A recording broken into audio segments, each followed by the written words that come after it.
Hello everyone and welcome back. My name is Greg Furman and this is the Forex Weekly Outlook for the week of October the 30th, 2017. Now, to get started this week, we're going to begin where we always do with the US dollar index. Now, the US GDP, the numbers again coming out of the US, definitely are supporting a rate hike here, which is fueling a dollar rally. Now, what I want to point out here, however, is the extremely high correlation the US dollar index has to gold. So in order for the dollar, in my respectful opinion, to continue to move higher, we need gold moving lower.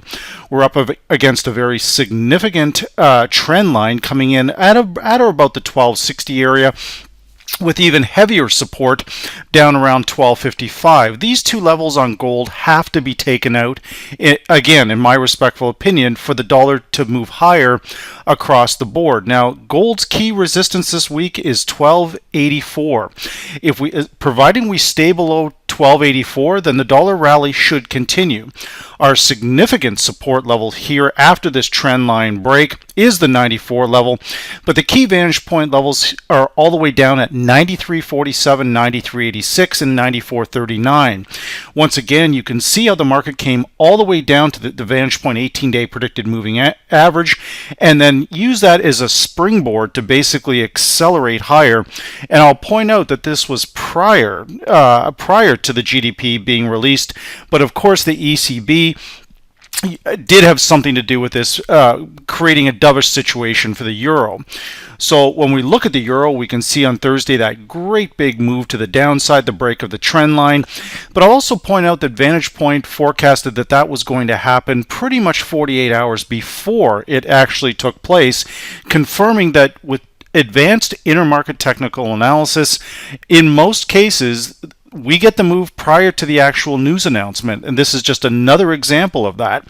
Our predicted RSI breaking below the 40 level, our predicted MACD unable to break above the 0 line, crossing the trigger down, neural index and predicted differences and strength indicator also all pointing down ahead of the ECB. So with this week, our critical resistance now comes in at 117.57 and is all the way down to 116.62. Providing we hold below 117.57, the euro is likely to continue its move lower. But the euro has been a very, very resilient currency and is actually quite bullish on the year. When we back this chart out from 1 year ago, you can see that the euro has had a significant bullish move throughout 2017, where the dollar index has been significantly bearish through that period, despite the rate hike. So it's always important to back your charts out and get a very good perspective on how the longer-term trend affects the shorter-term trend. So for now, the euro is likely only correcting lower. It may not be the start of a new fresh downtrend. This, of course, is having a positive effect. The dollar index and the weaker euro and the US Swiss franc currency pair continues to advance. What I will point out here, again, the 18-day predicted moving average from VantagePoint, how extremely important this area is during a period of consolidation. We've had multiple inside bars during this period, but then ultimately we started pushing higher. We broke through the trend line. Neural index was in check.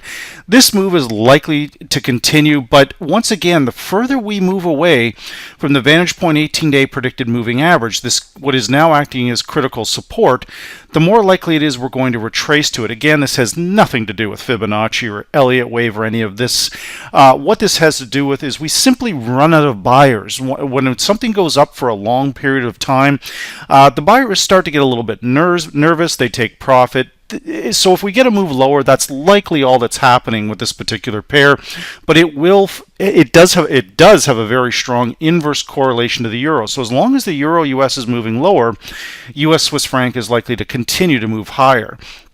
Now, with the British pound going to next week, again, in my respectful opinion, this pair is supported by the coming likely rate hikes from the Bank of England. So the question is, how much downside are we really going to have?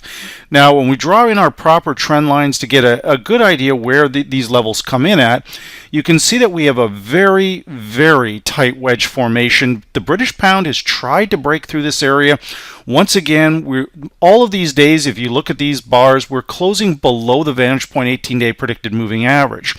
132 for this coming week will be the line in the sand from this pair. Now, the one thing I want to point out too, with the advanced intermarket correlations, is that this pair has a very high correlation to the euro British pound pair. So if money pours out of the euro, it is going into the US dollar, but it's potentially also going into the British pound. So I'll be looking for this area here. You can see that we're closing right on this lower trend line, 130, between the 130.50 and the 131 level. This is very significant support for this pair, and we can assess here very clearly, looking at price action, that the market is holding right along this trend line, but the indicators from VantagePoint are primarily bearish. We're breaking below the zero line on the predicted MACD. That's a problem.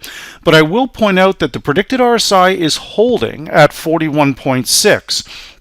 So when the British pound if it actually breaks lower, we're looking for a move in this situation right here. The triple EMA crossed, followed by the predicted MACD, followed by a break of the predicted RSI. So we don't have that yet to point that out, and this could very well be a bear trap down here. So be very, very cautious with this particular pair between the levels I mentioned of 130.50 and 131, because in my respectful opinion, I'm still seeing significant buying at these particular levels. Now, when we look at the dollar yen, I had talked about this in last week's Forex Weekly Outlook, that we are moving towards this swing high, but we have significant order flow resistance here in just under the 115 mark. We need to break free and clear of this area. Now, you can see that this area has been significant over the last 6 months. We've got a top here, we've got a top here. So this could be this is the line in the sand for the dollar yen pair here, guys. The indicators from VantagePoint, they're a little mixed, actually. Every time the predicted RSI has been at this particular level, around 114.80, we have had a significant failure. So again, we didn't get it in this particular section right here, but we are seeing that predicted RSI turning down from 76.6. We're mildly overbought. So I would be watching this area very clearly for a clean break. And again, in my respectful opinion, we need a clean break of 115 to really start getting more aggressive with longs. But I'm sure that I'm not the only one to point out these levels up here at 114.50, 114.40. With my own direct clients, we have been selling into this level this past week. And again, we continue to fail here. So we'll see how this one plays out. But right now, there are signals here from VantagePoint. We have the medium term crossing over the long term predicted difference, basically telling me that the short and medium term trends are weakening against the longer term uptrend. And again, we can see that this uptrend from VantagePoint actually forecasted this from the 110 area. We took a pause right here. We went kind of sideways around 112, and then we went up yet again from these levels. So it'll be an interesting week with the dollar yen, but with that very strong 3% GDP coming out of the US, it would certainly put further upward pressure on this pair. Now, as we move into our three main commodity currencies, almost identical trades here, guys. US CAD goes up, Aussie, New Zealand, US go down. The three main commodity currencies, the Aussie, the CAD, the New Zealand, are likely to remain under pressure. But if we go back to the start of the presentation, gold is a driving factor here, guys. If gold breaks below those levels that I discussed at the beginning of the presentation, then that would put additional upward pressure on US CAD and downward pressure on Aussie US and New Zealand US. But again, in my respectful opinion, this rally is getting overdone on the CAD. We can see that the medium-term predicted difference crossing over the long-term predicted difference to the downside. Once again, hitting an overbought condition on the predicted RSI. That doesn't mean we can't go lower. But once again, the further we move away from this critical VantagePoint 18-day predicted moving average at 126.10, the more likely it is we're going to have a corrective retracement. And again, nothing to do with Fibonacci or any of these wild and wacky theories here, guys. We just simply run out of buyers. Buyers are going to be getting very, very nervous after these big moves.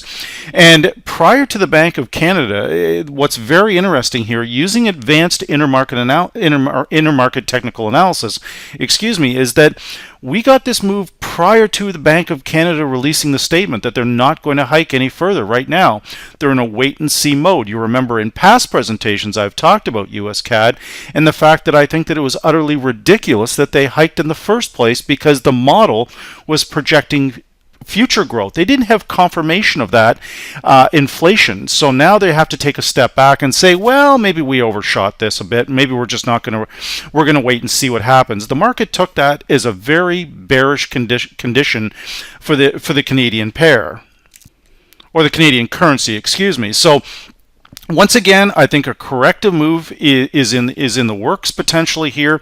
We're seeing oil prices starting to rise. That supports the CAD. But again, I don't think the trend is going to shift and send US CAD lower.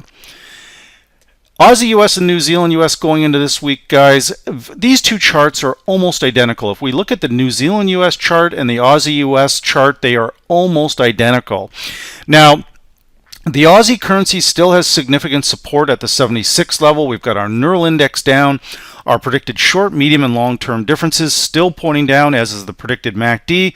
But the predicted RSI is getting a little bit overdone here, suggesting once again that gold may hold that support. If gold holds that trend line support that I talked about at the beginning of the presentation, Aussie US and New Zealand US will turn higher. But again, the intermarket correlation will be the driving factor of what happens with these pairs. So keep an eye on the areas that I discussed on gold, 1255 and 1260. We've enjoyed very good short trades on gold. But again, we still have some global conflict here. We've got Catalonia, a lot of different things going on that still support gold also. So keep an eye on those levels. But right now, the key vantage point level, 77.76. We are still bearish while below that. New Zealand, we're bearish while below 70.20, but New Zealand has taken a bigger move to the downside than Aussie US. So if we're looking for shorts, they're probably a little bit better on the Aussie US side than they are on New Zealand.